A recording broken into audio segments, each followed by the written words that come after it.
Hey guys, welcome back to Andy's Dinosaur Reviews, and today we are back with another brand new figure, a brand new PNSO release. Yes, they have released another Ceratopsian, quite close honestly to the last one, and as you can see this time we have Stella the Stellasaurus, and that's very exciting because I do not have any models of this species at all, so I was definitely quite happy to see PNSO releasing one. It's always a great day when I can get a new species into my collection. You can see sculpt wise it looks really nice.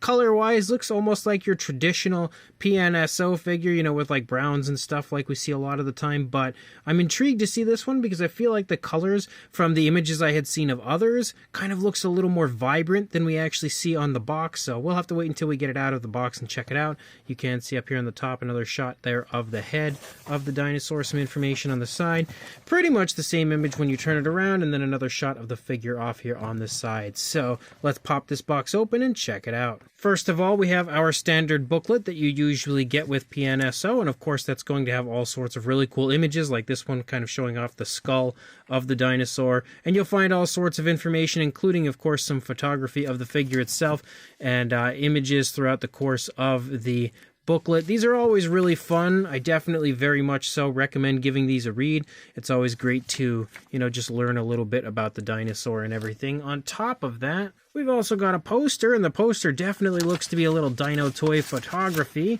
So if we open the poster up and we see, if I can open it up anyway, I keep losing it. See what we have inside. As you can see, it's basically just a really cool image of the figure itself with a pretty neat kind of red and orangish and yellowish background there, a nice backdrop behind it, but nothing super amazing with this one. I often enjoy when PNSO kind of gives us like super cool paleo art and stuff in these posters, but this one is still quite fun. And then of course the figure itself, and there we are, and honestly I can say with confidence that this is another of those situations where I feel like the figure actually looks a lot nicer in hand than it does you know, on the original promo images. And I feel like that happens quite often with PNSO. I feel like many of their figures usually look better in person than they do in the original images, and that's not something that many companies can say. You know, a lot of the time the prototypes usually look better than the actual factory released figures, but I feel like when it comes to PNSO that often ends up being a bit different. But it looks really nice, and the colors actually look very striking on this one. So I'm going to readjust the camera here just slightly, and then we'll bring the figure up here to begin taking a look. And if you start up here in the head sculpt, you can see, if my camera focuses, there we go, you can see the head sculpt looks pretty nice. And again, we've got quite a bit of variation to the colors that you see in the face on this one. You've got some darker tones kind of running up there toward the beak and over the nostrils. You have some variations of like browns and kind of like light hints of green as you move through a large portion of the face. You've also got like a white that circles around the eye and then stripes down, which is pretty interesting. You don't often see that sort of like, you know, patterning, almost war paint sort of a look on PNSO figures, so I do quite like that. And as you move up into the frill, you can see, of course, some striking patterning, but you can also see some light hints of like a bluish green up there. Very, very subtle addition as far as that coloration goes in that area. You can also see a darker tone that kind of circles around the inner part of the eye socket, and you can of course see a blue with a black pupil for the eye, and the blue is really quite striking. Honestly, it definitely pops very nicely in there.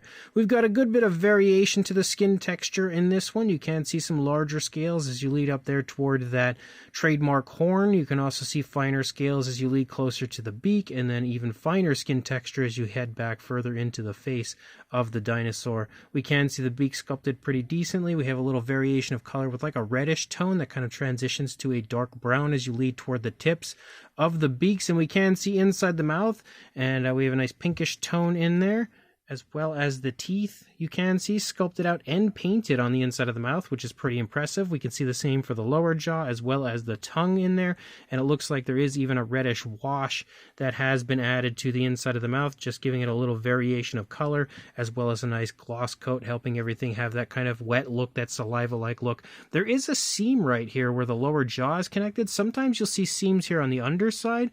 I don't really notice that. I kind of thought I did over here. No, so they don't really have that going on here, but maybe the top part of the head was connected You know, as far as like the assembly, yeah, it definitely looks like it, because you can kind of see the seam follow along the upper part of the head right there. And again, the seam, focus camera, goodness, it just really does not want to. There we go.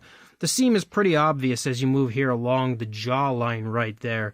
But it's not the end of the world. You know, I don't think it's super hideous or anything, but it is obvious. But as you move up here, again, you can see kind of like some scoot-like scales moving up and over the top of the center of the frill. You've got like a little circular pattern in there with a lighter tone inside that circular area. And again, the scales look quite nice as you move up. And one thing that's really nice about this figure is it has almost, at this point, I would say, like that traditional PNSO dark wash. And they do such a great job of applying the washes. When it comes to different companies that use washes, I feel like nobody does it better than PNSO, honestly. But as you move up here again into the horn, you can see again that we kind of start out with a darker tone. We transition to like a red orange and then a dark brown for the tip of the horn. Nice curvatures to the horn itself.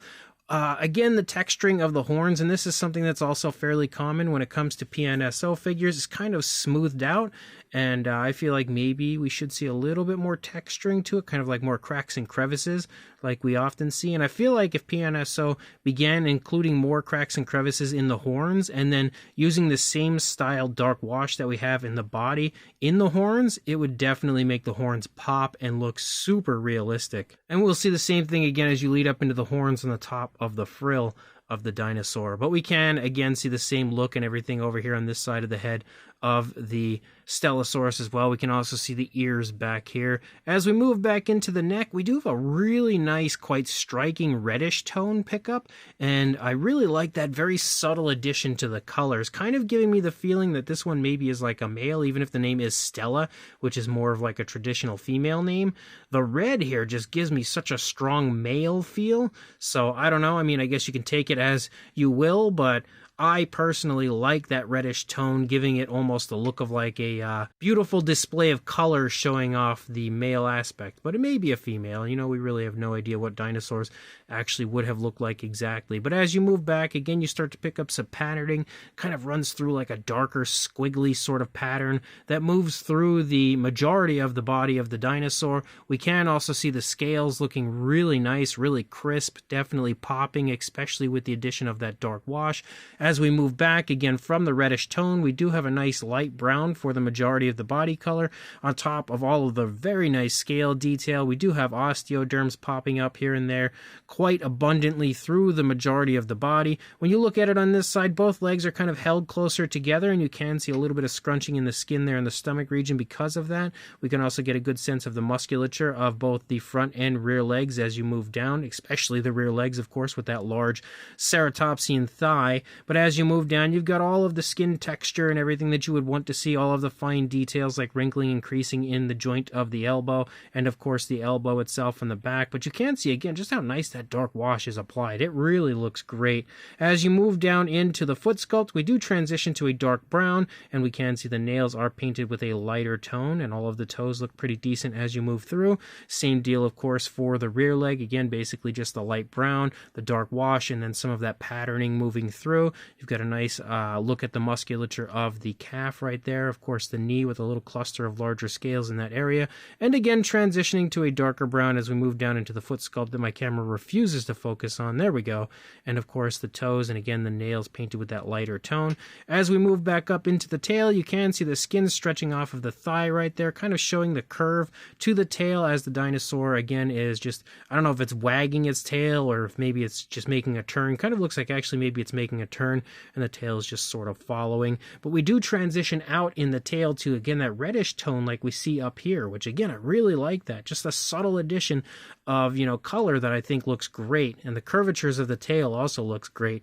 And of course, when we look at it from the opposing side, which I would say is definitely the more dominant side because the head is turned toward us, we see a little less of the neck, of course, because it's more so obscured with the frill kind of leading down. But we can see some nice wrinkling and stuff down here in the neck because of the turn in the head. As we move back into the body, again, the nice scales popping up, an exceptionally nice looking cluster of scales right there in the shoulder area, some more of the osteoderms, some more of the really smooth smooth patterning. It's very nice and natural as far as the application of that goes. Again, nice big strong front leg as we lead down to a darker foot. Same deal for the rear leg. Again, as you lead down, you've got the hip bone there kind of protruding through the skin, the nice patterning, beautiful scales, beautiful osteoderms, and that dark wash again applied perfectly as we transition again down to a dark brown. We can also see how this foot is just about to take a step as the toes are sort of lifting up off of the ground, and then we lead back again with the really nice curvatures to the tail. We do also have a darker tone that overtakes the majority of the back of the dinosaur, and then a striping effect as you lead out into the tail again as we transition out to that reddish tone.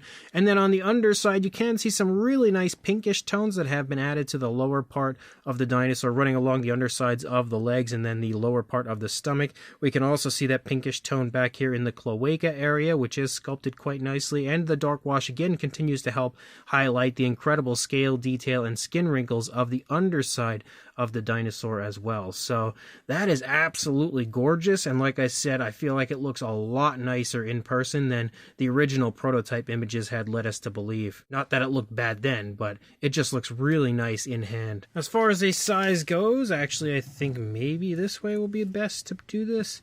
For a length from the beak to the tail, about just shy of 6.5 inches, or around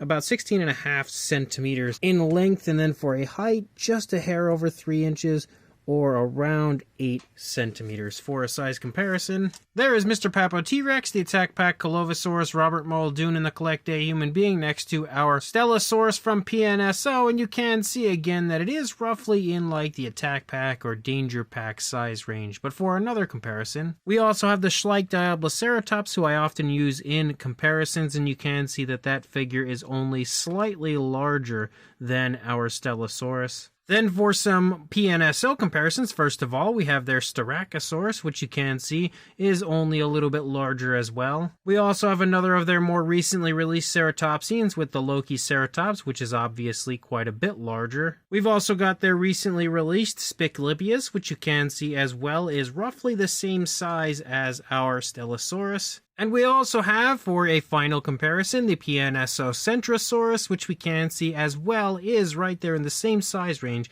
as our Stellasaurus. So this brand new PNSO Stellasaurus is honestly gorgeous, and yet again, I think PNSO has knocked this one out of the park, and I really specifically love the colors of this one. You know, at first when you look at it, you think, okay, it's just another brown dinosaur from PNSO, until you get it in hand, and you can really see and appreciate all of the slight variation of color, especially in the face and up into the frill with the very subtle differences in color. But the red horns look super cool, as well as the reddish tones that you see kind of showing up in like the neck and shoulder area as well as out into the tail. I just really love that. On top of that, it's also got some really fun patterning and an excellent dark wash applied, as well as again just overall tons of variation, slight variation of color throughout the course of the entire body, giving it a very realistic and lifelike look. The sculpt as well is awesome. Again, lots of very impressive fine detail throughout, really crisp fine detail as well. Some areas, for the most part, again, it's pretty crisp. Some areas look slightly muted in comparison to what I'm used to with PNSO, like a little bit in the face,